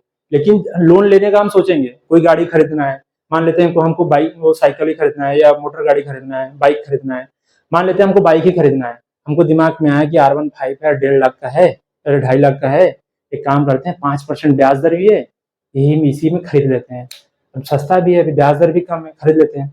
लेकिन अगर आरबीआई अपना ब्याज दर बढ़ाएगी तो बैंक भी अपना ब्याज दर बढ़ा देंगे। तो बैंक के ब्याज दर बढ़ाने से क्या होगा कि हम अगर ब्याज दर बढ़ेगा 5 से हम 7 हो गया, अब आपका मूड चेंज हो जाएगा। अब कहोगे यार 5% था, अब 7 हो गया है, एक काम करते हैं कुछ दिन वेट कर लेते हैं, जब 5 होगा फिर तब खरीदेंगे। 2% एक्स्ट्रा कौन देगा यार, अगर 1.5 लाख की गाड़ी है तो 2% कौन देगा हर साल का। तो आप क्या करोगे, अब पैसे की तरलता की डिमांड क्या करोगे, कम कर दोगे, बैंकों से पैसा कम कर दोगे। तो आप क्या करोगे, एक तो पैसा मार्केट से बैंक आएगा, और दूसरी तरफ बैंक से पैसा जो है मार्केट में नहीं जाएगा, तरलता क्या हो जाएगी, नियंत्रित हो जाएगी। मार्केट से पैसा बैंक में आ गया और बैंक से पैसा मार्केट में जा ही नहीं रहा है, कोई डिमांड ही नहीं कर रहा है, कोई लोन ले ही नहीं रहा है, तो यहाँ पे क्या हो जाएगी, तरलता क्या हो जाएगी, तरलता को यहाँ से आरबीआई क्या करती है, नियंत्रित करने की कोशिश करती है। तो साथियों एक चीज समझना कि इन्फ्लेशन, मुद्रास्फीति साथियों क्या है कि मुद्रास्फीति में तरलता बहुत अधिक होती है, तो जो उपाय करते हैं इसको नियंत्रित करने के लिए आरबीआई को क्या करती है, ब्याज दर को बढ़ा देती है। आरबीआई के ब्याज दर बढ़ाने से बैंकों का ब्याज दर बढ़ जाता है, बैंकों के ब्याज दर बढ़ने से मार्केट से पैसा बैंक में आता है, अब बैंक से पैसा मार्केट में नहीं जाता है, क्योंकि कोई लोन लेना पसंद नहीं करता है। ठीक है, तो इस तरीके से हम मुद्रास्फीति को नियंत्रित कर सकते हैं। दूसरी तरफ आप कहोगे सर सरकार क्या करती है, बहुत सारे उपाय करती है, ब्याज दर को बढ़ा देगी, ओपन मार्केट ऑपरेशन के तहत जो क्रय विक्रय करेगी, है ना, और भी सारी चीजें करेगी। इसको जब हम आरबीआई पढ़ेंगे ना तो हम समझेंगे अच्छे से कि मार्केट में क्या क्या करके लिक्विडिटी को कम ज्यादा करती है। जैसे रेपो रेट है, रिवर्स रेपो रेट है, इसमें क्या क्या करेगी, और जो सीआरआर है, एसएलआर है, उसमें क्या करेगी। तो आरबीआई हम समझेंगे यहाँ पे मौद्रिक नीति के तहत वो क्या क्या करके जो मार्केट में जो तरलता होती है, लिक्विडिटी होती है, उसको कम ज्यादा कैसे करती है समझेंगे। लेकिन यहाँ पे हम आपको एक छोटी चीज बता दिए कि बैंक क्या करेगी, ब्याज दर बढ़ा देगी, और कैसे उसका मार्केट के पैसों पे, लिक्विडिटी पे क्या असर पड़ेगा, यहाँ भी हम आपको समझा दिए हैं। ठीक है, तो बैंक क्या हो गई, अब ये चीजें हो गई आरबीआई का, मौद्रिक नीति के तहत आरबीआई क्या क्या क्या करेगी, मार्केट से लिक्विडिटी कम करने के लिए और वस्तु और सेवाओं के दामों को अधिक मतलब कि बराबर करने के लिए। राजकोषीय नीति में सरकार क्या करेगी, राजकोषीय नीति में सरकार साथियों कुछ नहीं करेगी। जैसे लोगों के पास पैसा अधिक है, टैक्स बढ़ा देगी लोगों के पास। देखो सिंपल सा एक चीज समझना, आरबीआई और सरकार का टारगेट क्या है। आप एक चीज समझो कि आरबीआई और सरकार का टारगेट क्या है। आरबीआई और सरकार का साथियों सिंपल सा टारगेट है कि किस प्रकार से ऐसी क्या नीति अपनाएं, ऐसे क्या काम करें कि जिससे जो है हमारी जो पैसा है, जो मार्केट में पैसा है, जो लोगों के पास तरलता जो अधिक है, उसको निकाल सको, उसको हटा के बैंकों में ले आओ। मतलब कि जो मार्केट में तरलता है उसको निकालो, मार्केट में तरलता, लिक्विडिटी कम करो। मार्केट में तरलता कम करोगे तो लोगों के पास पैसा कम होगा, लोगों के पास पैसा कम होगा तो डिमांड कम करेंगे, डिमांड कम करेंगे तो डिमांड अगर कम होगा तो वस्तु और सेवाओं के दाम में क्या होगी, कमी होगी, और वस्तु और सेवाओं के दाम जो हो जाएगी, कम हो जाएगी, मुद्रास्फीति हमारी क्या हो जाएगी, नियंत्रित हो जाएगी। तो दोनों क्या, दोनों दोनों मिलकर यही कोशिश करते हैं साथियों, चाहे आरबीआई हो चाहे सरकार हो, दोनों मिलकर यही कोशिश करते हैं कि किस तरीके से मार्केट से लिक्विडिटी को कम किया जाए। तो सरकार क्या करेगी, सरकार क्या करेगी, टैक्स क्या करेगी, बढ़ा देगी। टैक्स बढ़ा देगी तो पैसा कहाँ आ जाएगा, मार्केट से कटने लगेगा। दूसरी तरफ जो भी योजनाएं चला रही है, जो भी साथियों कोई भी सड़क बना रही है, इंफ्रास्ट्रक्चर डेवलपमेंट कर रही है, उसमें क्या करेगी, थोड़ा पैसा कटौती करने लगेगी कि मार्केट में पैसा कम डालो। जब मार्केट में पैसा ही कम जाएगा तो मार्केट में तरलता ही नहीं रहेगा, लोगों के पास पैसे की कमी होगी, डिमांड कम करेंगे, वस्तु और सेवाओं के दाम क्या हो जाएगी, कम, नियंत्रित हो जाएगी। और दूसरी तरफ क्या करेगी सरकार साथियों, जो फ्री में पैसा देती है, जैसे वृद्धावस्था पेंशन है, ये है वो है, उसमें थोड़ी थोड़ी कटौती करती है कि लोगों के पास सब्सिडी कम कर देगी, सब्सिडी के तहत जो पैसा देती है वो कम कर देगी। मिला जुला के सिंपल से साथियों अपने दिमाग में ये बना लो कि आरबीआई हो चाहे सरकार हो, वो दोनों मिलकर यही कोशिश करते हैं कि मार्केट में, बाजार में तरलता, लिक्विडिटी क्या हो, कम हो। अगर लिक्विडिटी कम होगी तो डिमांड कम होगा, डिमांड कम होगा तो डिमांड कम होगा तो वस्तु और सेवाओं के दाम क्या होगी, कम होगी, और हमारी जो मुद्रास्फीति, इन्फ्लेशन क्या होगी, वो नियंत्रित हो जाएगी। ठीक है, तो हम समझ लिए साथियों यहाँ पे कि अर्थव्यवस्था का मुद्रा इन्फ्लेशन के कैसे नियंत्रित किया जाता है, इन्फ्लेशन को नियंत्रित करने के क्या क्या उपाय हैं, ये दो चीजें समझ गए साथियों। अब हम अपने नेक्स्ट पे चलते हैं साथियों, ये हमारे चैप्टर का लास्ट टर्म भी है। हम दो चीजें यहाँ समझेंगे, दो चीजें समझेंगे, डब्ल्यूपीआई क्या होता है और एक सीपीआई क्या होता है। यहाँ पे हम सबसे पहले चर्चा करेंगे एक इंडेक्स दो इंडेक्स की चर्चा करेंगे साथियों, दो इंडेक्स की चर्चा करेंगे, सूचकांक की चर्चा करेंगे। और दोनों सूचकांक साथियों बहुत इंपॉर्टेंट सूचकांक है, दो एक सूचकांक है, एक डब्ल्यूपीआई है साथियों,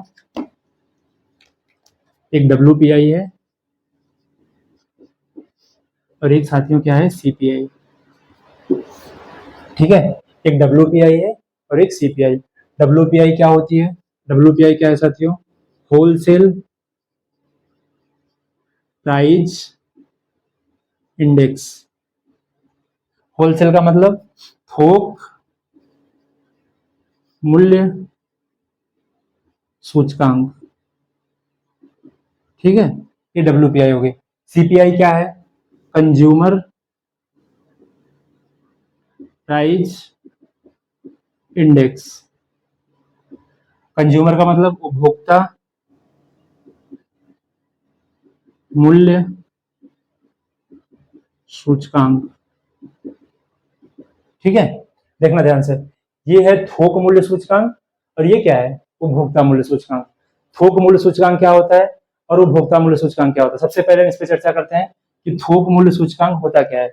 साथियों आप एक चीज समझना यहाँ पे ध्यान से कि जैसे आप होलसेल, यहाँ से एक शब्द समझ में आ रहा है, होलसेल प्राइस।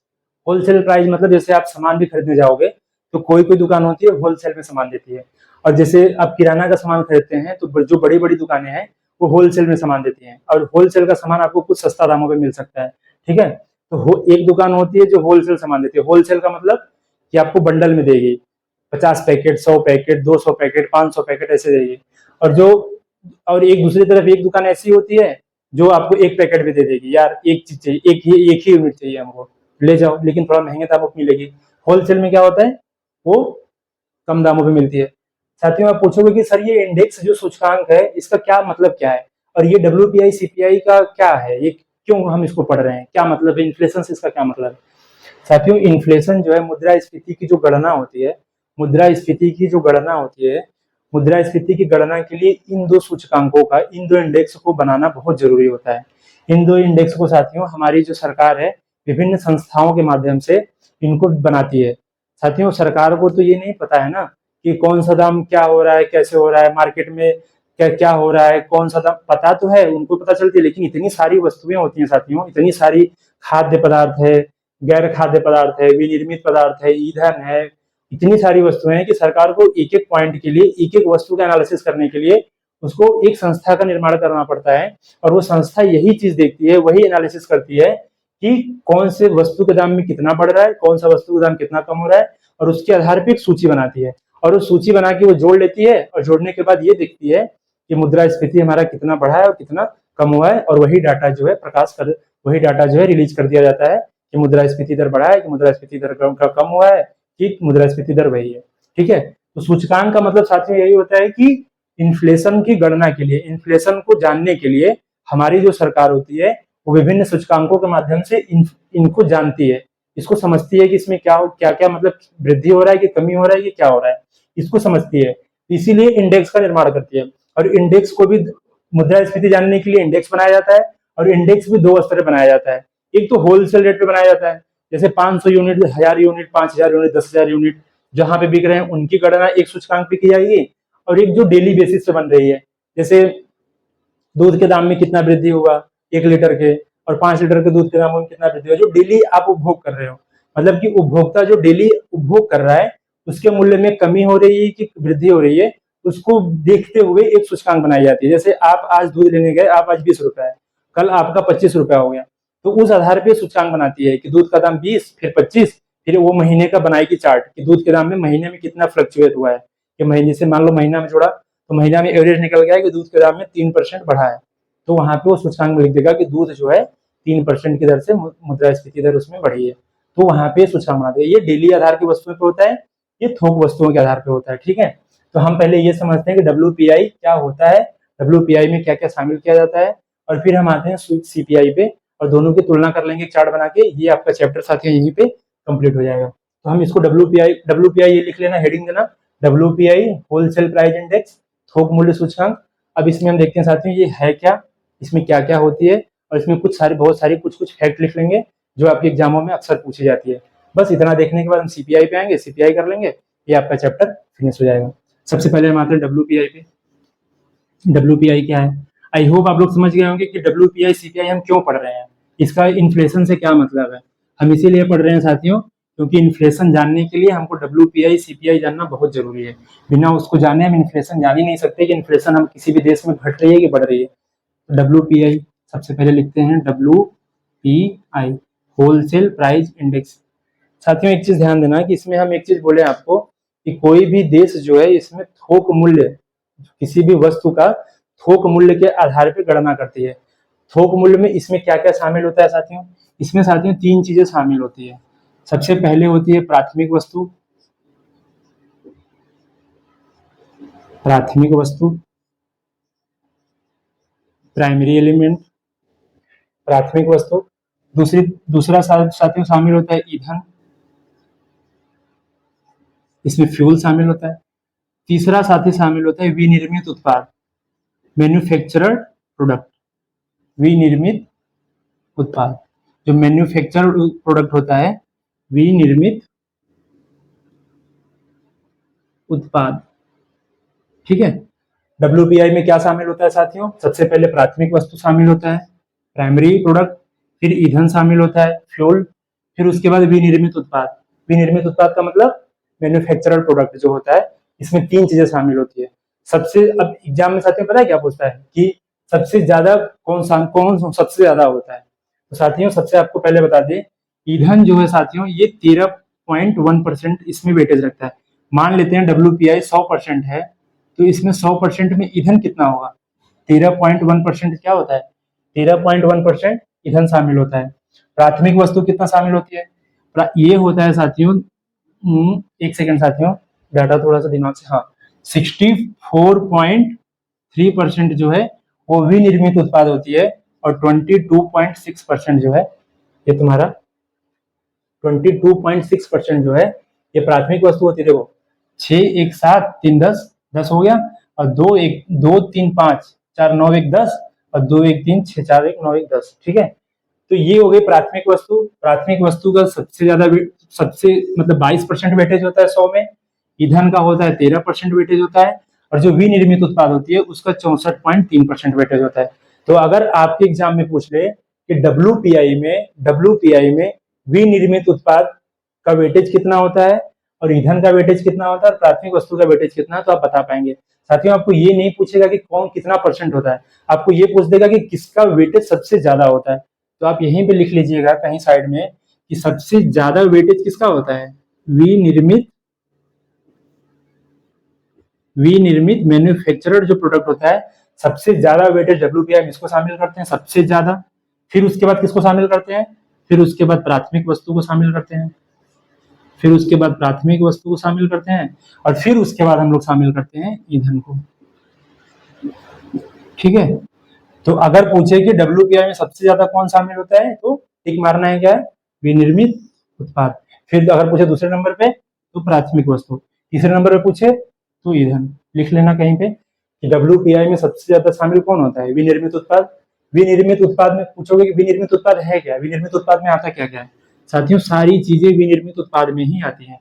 विनिर्मित उत्पाद में विनिर्मित उत्पाद में साथियों जो भी मशीनरी से संबंधित है, जो भी कपड़ा बन रहा है, कपड़ा फैक्ट्री, ठीक है, मोबाइल फोन, कंप्यूटर, मोबाइल हो गया, कंप्यूटर हो गया, दवा हो गया, दवाएं हो गई, ठीक है, मशीनरी हो गई, कपड़ा हो गई, मोबाइल कंप्यूटर हो गया, दवाएं हो गई, रासायनिक प्रोडक्ट हो गई, जो भी रसायन बनता है, रासायनिक उत्पाद, ठीक है, बहुत सारी चीजें एक्सेट्रा इसमें शामिल होती है। तो विनिर्मित उत्पाद में साथियों जो मैन्युफैक्चरर प्रोडक्ट होता है उसमें ये सारी चीजें शामिल होती हैं। ईंधन में क्या क्या शामिल होती हैं? ईंधन में क्या क्या शामिल होती हैं? ईंधन में साथियों डीजल, पेट्रोल, ठीक है, बिजली, ये सब कहाँ शामिल होगी? इलेक्ट्रिसिटी बिल, इलेक्ट्रिसिटी, ये यहाँ पे शामिल होगी। प्राथमिक वस्तुओं में क्या होगी साथियों? प्राथमिक वस्तुओं में सबसे पहले खाद्य पदार्थ, जो भी हम लोग खाना खाते हैं, जैसे दाल, चावल, आटा, ये सब खाद्य पदार्थ। और फिर गैर खाद्य पदार्थ, गैर खाद्य पदार्थ, ठीक है, गैर खाद्य पदार्थ। उसके बाद खनिज और कच्चा तेल, ठीक है। तो प्राथमिक वस्तु में क्या, सबसे पहले से देखना, प्राथमिक वस्तु 22% आती है। क्या क्या होती है? खाद्य पदार्थ, गैर खाद्य पदार्थ, खनिज, कच्चा तेल। इसमें क्या होगी? डीजल, पेट्रोल, बिजली, ठीक है, ये सब आएगी। ईंधन, जो भी ईंधन होती है। और बाकी जो सारी चीजें बचती हैं, जैसे बहुत, इसमें तो बहुत सारी चीजें हैं, मशीनरी, कपड़ा, मोबाइल, कंप्यूटर, दवाएं, रासायनिक उत्पाद, सारी चीजें जो भी वहां पे बन रही है सब कुछ। बस खाद्य पदार्थ, गैर खाद्य पदार्थ, खनिज, कच्चा तेल यहाँ पे होगा, ईंधन यहाँ पे होगा, और विनिर्मित उत्पाद उधर जाए। तो आई आई होप साथियों आप समझ पाए होंगे कि WPI में साथियों क्या होता है। WPI में 3 चीजें शामिल होती हैं, एक प्राथमिक वस्तु, एक ईंधन, और एक विनिर्मित उत्पाद। और सबसे ज्यादा वेटेज किसका होता है? सबसे ज्यादा वेटेज होता है विनिर्मित उत्पाद का, सबसे ज्यादा वेटेज विनिर्मित उत्पाद का होता है, ठीक है। एक चीज यहाँ पे क्लियर हो गई, इसको लिख लेना, लिख लेना इसको ध्यान से, ठीक है। मिटा रहे हैं हम, रोक के लिख लेना, मेरे साथ ही साथ लिखा करो आप लोग भी, अपने आपकी लिखने की स्पीड भी बढ़ती रहेगी, ठीक है, और आपको टाइम भी आपका बचता रहेगा।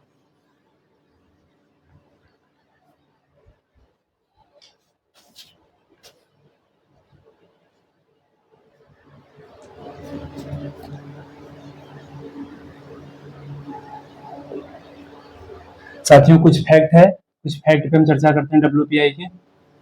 WPI साथियों, WPI कुछ फैक्ट की चर्चा करते हैं। जो पहला WPI बना था साथियों, लिख लेना, जो पहला WPI बना था साथियों, जो पहला WPI बना था साथियों, वो 10 जनवरी जो 1939 है, 10 जनवरी 1939 को, 10 जनवरी 1939 की जो प्रथम सप्ताह है, इसमें जो है पहला WPI की गणना की गई। ठीक है। फिर साथियों आया 2012। 2012 में डॉक्टर सौमित्र चौधरी की अध्यक्षता में समिति बनाई गई। डॉक्टर सौमित्र चौधरी की अध्यक्षता में एक समिति बनाई गई। ये इनकी अध्यक्षता में एक समिति बनाई गई। डॉक्टर सौमित्र चौधरी की अध्यक्षता में एक समिति बनाई गई। इन्होंने क्या किया साथियों कि WPI का जो आधार वर्ष है, आपको आधार वर्ष पढ़ाए थे, GDP पढ़ा रहे थे, GDP का आधार वर्ष कितना होता है बताओ? हो गया? नहीं याद है ना? GDP आपको जब पढ़ाए थे वहां पे बताए थे आधार वर्ष क्या होता है और GDP का आधार वर्ष क्या कितना है। GDP का आधार वर्ष कितना है? 11-12। तो WPI का जो आधार वर्ष है, डॉक्टर सौमित्र चौधरी की अध्यक्षता में 2012 में एक समिति बनाई गई। इन्होंने जो है साथियों WPI का जो आधार वर्ष है इसको 2011-12 कर दिया। इन्होंने कहा कि 2011-12 जो है वो WPI का आधार वर्ष होगा। ये क्या है? आधार वर्ष। WPI का आधार वर्ष 11-12। ये क्या है? आधार वर्ष। WPI का आधार वर्ष 11-12। GDP का आधार वर्ष 11-12। एक होता है IIP, मतलब कि उद्योगों का सूचकांक, इंडस्ट्री वाला। तो इंडस्ट्री का जो सूचकांक होता है, इंडस्ट्री का जो सूचकांक होता है साथियों, वो भी 11-12 ही है। ठीक है। तो WPI पूछे आधार वर्ष तो भी 11-12, GDP का आधार वर्ष तो भी 11-12, और जो इंडस्ट्री वाला जो होता है मतलब कि उत्पादन उपभोग सूचकांक का जो आधार वर्ष है वो भी 11-12 ही होता है। ये तीन चीजें यहाँ पे लिख लेना। पहला WPI 10 जनवरी 1939 को बनाया गया, कोई काम का नहीं है, याद रखना बस। 2012 में डॉक्टर सौमित्र चौधरी की अध्यक्षता में एक कमेटी बनाई गई जिन्होंने सुझाव दिया कि WPI का जो आधार वर्ष है वो 11-12 कर दिया जाए। इसलिए WPI का आधार वर्ष 11-12 हो गया साथियों। और 11-12 आधार वर्ष सिर्फ WPI का ही नहीं है, GDP का भी आधार वर्ष 11-12 है, और इंडस्ट्रियल जो है ये उत्पादक सूचकांक है, मतलब कि उद्योग उत्पादन सूचकांक का भी जो आधार वर्ष है वो भी 11-12 ही है। ठीक है, पहली चीज। दूसरी चीज देखना साथियों, यहाँ पे WPI की गणना कौन करता है? देखो देखो साथी, कोई भी चीज होती है ना, जैसे मान लेते हैं जनसंख्या है, तो गणना कोई करेगा, गणना कौन करेगा? जैसे मान लो आपको कह दें कि आप जाओ गिन के आओ घर में कितने लोग हैं, और हमको लाके आके बताओ, तो आप गए अपने घर में गिन लिए कि 1 2 3 4 5 6 7। आप आओगे कहोगे पापा या मम्मी या भैया 7 लोग इस घर में हैं, तो पापा ने आपके 7 लोग का चार्ट बना लिया, 7 लोग का नाम लिखा, और पापा जाके बाहर बता रहे हैं कि 7 लोग हमारे घर में हैं। गणना किसने किया? आपने। और प्रकाशित उसको किसने किया? आपके पापा ने या आपके भैया ने। तो गणना का काम कोई और कर सकता है और प्रकाशन का काम कोई और भी कर सकता है।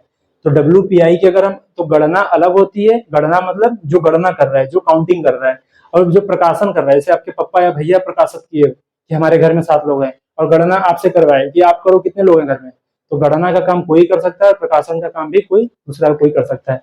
तो WPI की गणना कौन करता है? दो चीजें होगी, WPI की गणना और आंकड़े प्रकाशित।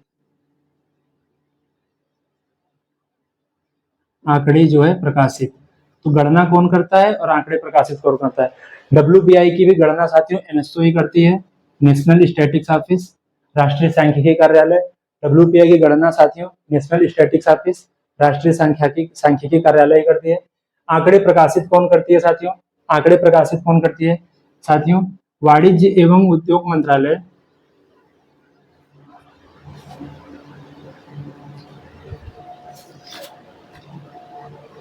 साथियों वाणिज्य एवं उद्योग मंत्रालय के तहत, मतलब कि ministry of commerce and infrastructure, वाणिज्य एवं उद्योग मंत्रालय, उद्योग,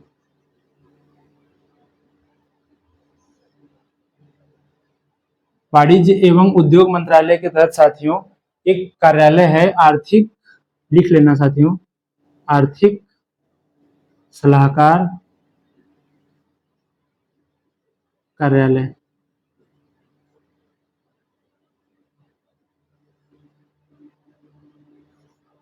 वाणिज्य एवं उद्योग मंत्रालय के तहत जो साथियों मतलब कि ministry of commerce and industry, ministry of commerce and industry, इसके तहत एक एक कार्यालय है, इसके अंडर में कार्यालय आती है आर्थिक सलाहकार कार्यालय।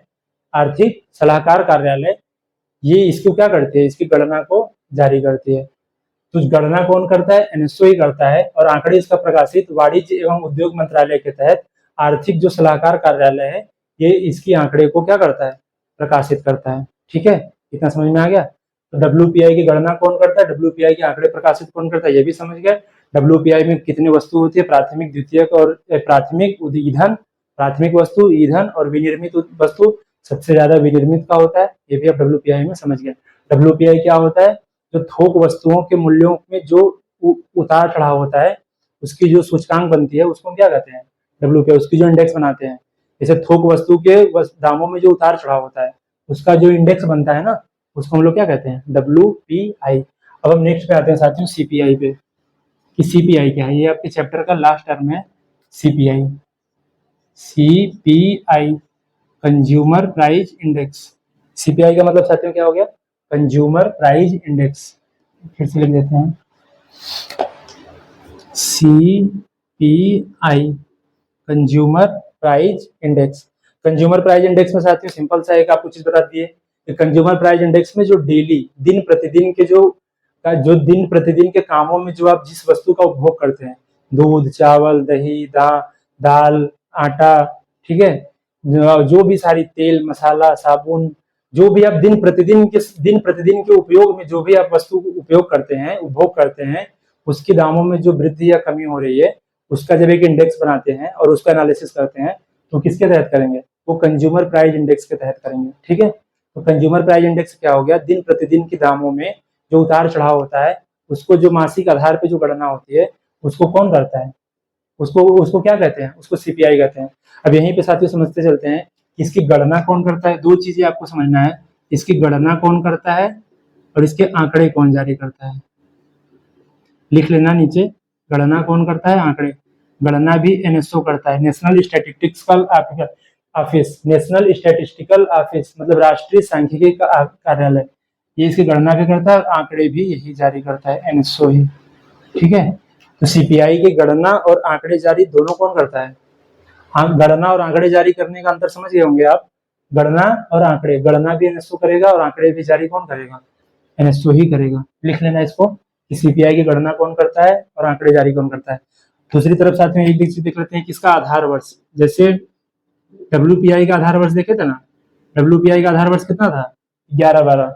इसका आधार वर्ष 2012, इसका एक ही आधार वर्ष है, इसको हम देखते हैं 2012।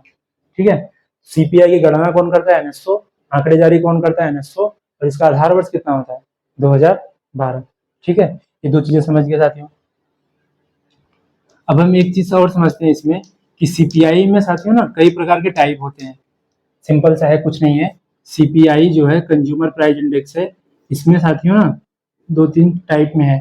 जैसे सीपीआई आईडब्ल्यू, सीपीआई मतलब सीपीआई आईडब्ल्यू मतलब जो सीपीआई होती है, अगर हम उसको औद्योगिक श्रमिक, इंडस्ट्रियल अगर वर्कर के आधार पे अगर गणना करेंगे, इंडस्ट्रियल वर्कर क्या यूज कर रहे हैं, कैसे यूज कर रहे हैं, कितना यूज कर रहे हैं, उनके अगर दामों में उतार चढ़ाव के आधार पर अगर गणना करेंगे तो सीपीआई क्या हो जाएगी, आईडब्ल्यू। लिख लेना यहाँ पे, ये औद्योगिक श्रमिक के आधार पर गणना करते हैं, इंडस्ट्रियल वर्कर, आईडब्ल्यू, औद्योगिक श्रमिक।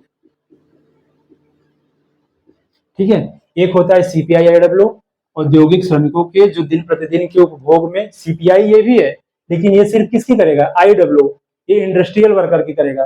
क्यों करेगा साथियों, आप पूछोगे कि सर इसको अलग से करने की क्यों जरूरत है। साथियों जैसे सरकारी नौकरी में जो काम कर रहा है, सरकारी नौकरी जो कर रहा है साथियों, उनके जो आप देखते हैं कि आप सुनते होंगे कि वेतन भत्ता बढ़ रहा है या उनकी सैलरी को बढ़ा रहे हैं, नहीं, पे स्केल लागू होता है, 7वां पे स्केल, 8वां पे स्केल, ऐसे जो लागू होता है तो उसके मतलब इसी के आधार पे उसको हम देखते हैं। जैसे अगर देखेंगे कि इंडस्ट्रियल वर्कर में जो इन्फ्लेशन है अगर वो बढ़ी है तो उनकी सैलरी भी क्या होगी, बढ़ानी होगी, तो सैलरी बढ़ाने के लिए वही पे पे स्केल जो बढ़ाते हैं वो उसकी गणना के लिए हम इसको ध्यान में रखते हैं। तो सीपीआई आईडब्ल्यू क्या क्यों करते हैं साथियों, इसकी हम गणना क्यों करते हैं, इसकी गणना साथियों इसलिए करते हैं ताकि हम जो जो मतलब कि ये सरकारी कर्मचारी हैं, सरकारी जो कर्मचारी हैं उनकी वेतन में वृद्धि करने के लिए, वेतन में वृद्धि के लिए इसमें सिर्फ किसका करना होगा, इंडस्ट्रियल वर्कर, औद्योगिक श्रमिकों की गणना होगी। ठीक है, इसका आधार वर्ष साथियों कितना है, इसका आधार वर्ष अलग से लिख लेना, इसका आधार वर्ष है 2016। तो सीपीआई का आधार वर्ष कितना है 2012, लेकिन सीपीआई आईडब्ल्यू का आधार वर्ष कितना है 2016। ठीक है, इसकी गणना कौन करता है, इसकी गणना कौन करेगा, एनएसओ, लेकिन आंकड़ा कौन निकालेगा, आंकड़ा जो है श्रम ब्यूरो। बहुत इंपॉर्टेंट है साथियों, ये लिख लेना। रोजगार मंत्रालय के तहत श्रम एवं रोजगार मंत्रालय के तहत साथियों ये है श्रम ब्यूरो, ये इसकी आंकड़े जारी करती है। तो सीपीआई ध्यान देना, सीपीआई का आधार वर्ष 2012, आंकड़ा एनएसओ, जारी भी एनएसओ। ठीक है, लेकिन सीपीआई आईडब्ल्यू आधार वर्ष 16, गणना एनएसओ, लेकिन आंकड़े कौन कर रहा है, श्रम ब्यूरो। समझ में आ रही है। अब दूसरा है सीपीआई एग्रीकल्चर लेबर, एएल, और एक होता है सीपीआई, एक होता है साथियों CPI rural labour, rural labour मतलब कि ग्रामीण श्रमिक। एक होता है एग्रीकल्चर लेबर और मतलब कृषि श्रमिक। इसको अलग अलग आधार पे इसकी भी हम लोग गणना करते हैं। तो सीपीआई आईडब्ल्यू ये हो गई, सीपीआई एएल होता है, एक सीपीआई आरएल होता है। ठीक है, और साथियों एक लास्ट होता है साथियों, एक होता है CPI urban plus rural, CPI urban plus rural मतलब कि शहरी प्लस ग्रामीण। ये होता है रूरल लेबर मतलब ग्रामीण श्रमिक, ये होता है एग्रीकल्चर लेबर। लिख लेना, ये कृषि श्रमिक हो गए एग्रीकल्चर लेबर, ये हो गए रूरल मतलब ग्रामीण श्रमिक हो गए, ये अर्बन प्लस रूरल मतलब शहरी प्लस ग्रामीण, शहरी प्लस ग्रामीण। ठीक है, सीपीआई एएल और सीपीआई आरएल इन दोनों का जो आधार वर्ष है, इन दोनों का जो आधार वर्ष है साथियों वो लिख लेना 1986-87 है। ठीक है, इन दोनों का जो आधार वर्ष है सीपीआई एएल और सीपीआई आरएल, जो सीपीआई एएल मतलब जो कृषि श्रमिक है और जो ग्रामीण श्रमिक है, इन दोनों का आधार वर्ष कितना है 86-87 है। गणना एनएसओ ही करेगी और जो इसके आंकड़े जो होंगे वो श्रम ब्यूरो। ठीक है, तो गणना कौन करेगा एनएसओ और आंकड़े कौन निकालेगा, श्रम ब्यूरो। ठीक है, ये चीजें आई होप आप लोग समझ गए होंगे। सीपीआई क्या है साथियों, सीपीआई आईडब्ल्यू ये सरकारी कर्मचारी के वेतन में वृद्धि को आंकने के लिए इसका गणना की जाती है। आधार वर्ष 16 है, ये आधार वर्ष कितना है 86-87। गणना दोनों का सेम है और आंकड़े भी दोनों का सेम जारी करता है। ये आपका सीपीआई हो गया। ठीक है, नेक्स्ट टर्म समझते हैं हम लोग। ठीक है, ये चीजें हो गई। आई होप साथियों आपको ये चीजें समझ में आ गई होगी कि सीपीआई क्या होता है, डब्ल्यूपीआई क्या होता है। इन दोनों में एक अच्छा चार्ट के माध्यम से आपको ये बता दें, एक तरफ तुलना कर देते हैं कि सीपीआई क्या है डब्ल्यूपीआई क्या, ये चार्ट आप बना लीजिएगा। आपको एक मतलब एक छोटा सा पेज में हो जाएगा, आप देख लेंगे, ये चैप्टर यहीं पे फिनिश हो जाएगा। ये लिख लेना, गणना कौन करता है, आंकड़े कौन जारी करता है, डायरेक्ट क्वेश्चन पूछता है, हर एग्जाम में पूछता है। आधार वर्ष कितना है, हर एग्जाम में पूछता है साथियों, ये चीजें लिख लेना। सीपीआई का आधार वर्ष अलग होता है, इन तीनों का अलग अलग होता है। सीपीआई की गणना जारी कौन करता है ये भी देख लेना, डब्ल्यूपीआई की गणना और जारी कौन करता है ये भी देख लेना। ठीक है, अब हम आते हैं नेक्स्ट पे। नेक्स्ट क्या साथियों, अब मेरा चैप्टर ये कंप्लीट हो चुका है साथियों। मेरा ये चैप्टर जो है यहीं पे इन्फ्लेशन चैप्टर कंप्लीट हो गया है, लेकिन यहाँ पे हम एक चार्ट बना दे रहे हैं जिससे आपको थोड़ी समझ में आसानी हो और आप आसानी से समझ जाएं कि सीपीआई डब्ल्यूपीआई में क्या अंतर है। ठीक है, आसानी से आप वहां पे समझ पाएंगे। एक तरफ लिखना सीपीआई, एक तरफ लिखना डब्ल्यूपीआई। आपका नोट्स के लिए साथियों हम कर रहे हैं, वैसे मेरा चैप्टर ये तो कंप्लीट हो चुका था। यहाँ पे लिखते हैं सीपीआई, ये डब्ल्यूपीआई लिख लेते हैं यहाँ पे। सबसे पहले WPI तो पढ़े थे, WPI, और यहाँ पे लिखते हैं साथियों CPI, होलसेल प्राइस इंडेक्स, यहाँ पे लिखते हैं कंज्यूमर प्राइस इंडेक्स। साथियों यहाँ पे हम किसकी गणना करते हैं, ध्यान देना, यहाँ पे साथियों हम थोक मूल्य की गणना करते हैं, थोक मूल्य की। यहाँ पे साथियों किसके मूल्य की गणना करते हैं, यहाँ पे हम साथियों गणना करते हैं उपभोक्ता मूल्य की। WPI में किसकी गणना करते हैं, थोक मूल्य की, और CPI में गणना किसकी करते हैं, उपभोक्ता मूल्य की। एक चीज और ध्यान देना साथियों, यहाँ पे WPI में ना केवल वस्तु शामिल होती है, WPI में केवल वस्तु शामिल होती है, लेकिन CPI में क्या होती है, वस्तु और सेवा। अब ये मत पूछना सर कि वस्तु क्या होता है, सेवा क्या होता है। मेरा जो इकोनॉमी का जो सबसे पहला वीडियो था, जब हम उसमें पढ़ा रहे थे, तो उसमें वस्तु और सेवा बताए हैं। जब GDP पढ़ा रहे थे, GDP में भी हम वस्तु और सेवा पढ़ाए हैं। तो केवल वस्तु होता है, यहाँ पे वस्तु प्लस सेवा दोनों होता है। ये चार्ट बना लेना, आपको एक लाइन में सारी चीजें, मतलब एक पेज में, छोटे से आधे पेज में आपकी सारी चीजें क्लियर हो जाएगी। ठीक है, आंकड़ा आपको बताए, आंकड़ा कौन निकालता है और जारी कौन करता है। आंकड़ा कौन करता है, NSO, और ये कौन करता है, आर्थिक सलाहकार कार्यालय। ये किसमें आता है, ये किसमें आता है, वाणिज्य एवं उद्योग मंत्रालय के तहत आता है, आर्थिक सलाहकार कार्यालय। ठीक है, इसकी आंकड़ा कौन करता है, NSO, और इसको जारी भी कौन करता है, NSO। तीसरा पॉइंट हो गया। चौथा पॉइंट, इसका आधार वर्ष कितना है, 2011-12, ये हो गया आधार वर्ष। और इसका आधार वर्ष कितना है, इसका आधार वर्ष 2012। ठीक है, इसमें सबसे ज्यादा वेटेज किसको दिया गया है, सबसे ज्यादा जो वेटेज है, सबसे ज्यादा वेटेज मतलब सबसे ज्यादा जो महत्व किसको दिया गया है, विनिर्मित वस्तु को, विनिर्मित उत्पाद को। और इसमें सबसे ज्यादा वेटेज किसको दिया गया है, इसमें सबसे ज्यादा वेटेज दिया गया है खाद्य वस्तु को। ठीक है, ठीक है साथियों, ये चार्ट बना लेना। ये सिर्फ थोक मूल्य गणना करता है, ये उपभोक्ता मूल्य गणना करता है, इसमें केवल वस्तु शामिल होती है, ये इंपॉर्टेंट पॉइंट है साथियों। WPI में सिर्फ और सिर्फ वस्तुओं की दामों में वृद्धि और कमी की गणना की जाती है, लेकिन CPI में वस्तु और सेवा दोनों की गणना की जाती है। आंकड़ा कौन निकालता है, NSO, और जारी कौन करता है, आर्थिक सलाहकार कार्यालय। यहाँ दोनों NSO करता है। आधार वर्ष 11-12 कौन बनाया था, 2012 में साथियों डॉक्टर सौमित्र चौधरी की अध्यक्षता में एक समिति का गठन किया गया था। उन्होंने कहा कि WPI का आधार वर्ष बदल के क्या कर दो, 11-12, और CPI का आधार वर्ष कितना है, 2012। यहाँ पे सबसे ज्यादा वेटेज किसको दिया गया है, विनिर्मित उत्पाद को, और वहां पे सबसे ज्यादा वेटेज किसको दिया गया है, खाद्य वस्तु को। समझ में आ गया साथियों। आई होप आप क्या क्या पढ़े इन्फ्लेशन में साथियों, इन्फ्लेशन क्या है, इन्फ्लेशन की परिभाषा क्या क्या है, आराम से समझे हम लोग। इन्फ्लेशन के क्या क्या कारण है, किन किन कारणों की वजह से इन्फ्लेशन आती है, वो भी हम लोगों ने अच्छे से देखा। फिर इन्फ्लेशन के संबंधित विभिन्न टर्म हमने पढ़ा, inflation, reflation, stagflation, skew inflation, disinflation, deflation, ये सारी चीजें हमने एक एक करके समझा। जो इन्फ्लेशन पार्ट 1 वीडियो थी, वहां पे हमने सब सारी चीज समझी थी, और लास्ट में इन्फ्लेशन का जो पार्ट 1 वाला वीडियो था, उसमें हमने फिलिप्स वक्र समझ लिया था। दूसरे वीडियो में साथियों है, तो हम लोग समझे कि इन्फ्लेशन का निम्नलिखित वर्गों पे क्या क्या प्रभाव पड़ता है, आराम से समझे, उपभोक्ता, उत्पादक, ऋणदाता, ऋणी। ठीक है, और उसके बाद जो निश्चित आय वर्ग वाले हैं, जो परिवर्तनशील आय वर्ग वाले हैं, ये भी समझ लिया। ठीक है, व्यवसायी पे क्या प्रभाव पड़ता है, ये भी समझ लिया। हमारी अर्थव्यवस्था पे क्या प्रभाव पड़ता है, ये भी समझ लिया।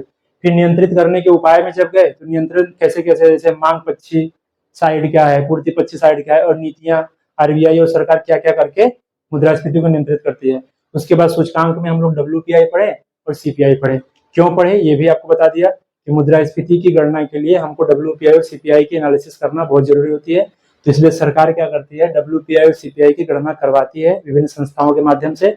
और WPI CPI की गणना कैसे होती है, आधार वर्ष क्या है, किसको कितना शामिल किया जाता है, कौन गणना करता है और कौन जारी करता है, ये भी सारी चीजें बता दी। WPI में सबसे ज्यादा किसका वेटेज है और CPI में सबसे ज्यादा किसका वेटेज है, ये आपकी सारी चीजें समझ में आ गई होगी साथियों। इन्फ्लेशन चैप्टर आपका यहीं समाप्त होता है। आप इसको अच्छे से पढ़िए, आप इसका नोट्स बनाइए, बार बार रिवीजन कीजिए और एक एक फैक्ट जो लिखा है याद कीजिए। साथियों, आपको एग्जाम में ये बहुत ज़्यादा मतलब महत्वपूर्ण होने वाला है आपके एग्जाम के पॉइंट ऑफ व्यू से। आपके एग्जाम में साथियों ये बहुत ज़्यादा हेल्प करेगा आपको। अब यही चैप्टर बहुत इंपॉर्टेंट चैप्टर होता है साथियों। आपका क्वेश्चन जो होगा साथियों, टेलीग्राम पे हम क्विज बना के दे देंगे, आप वहाँ जाके क्वेश्चन को सॉल्व कर लीजिएगा, ठीक है साथियों। आशा करते हैं आप लोग पढ़ रहे होंगे, मस्त होंगे। इसी उम्मीद के साथ साथियों, हम और मेरी टीम आपका बहुत बहुत धन्यवाद करती है साथियों। बहुत बहुत धन्यवाद। Thank you.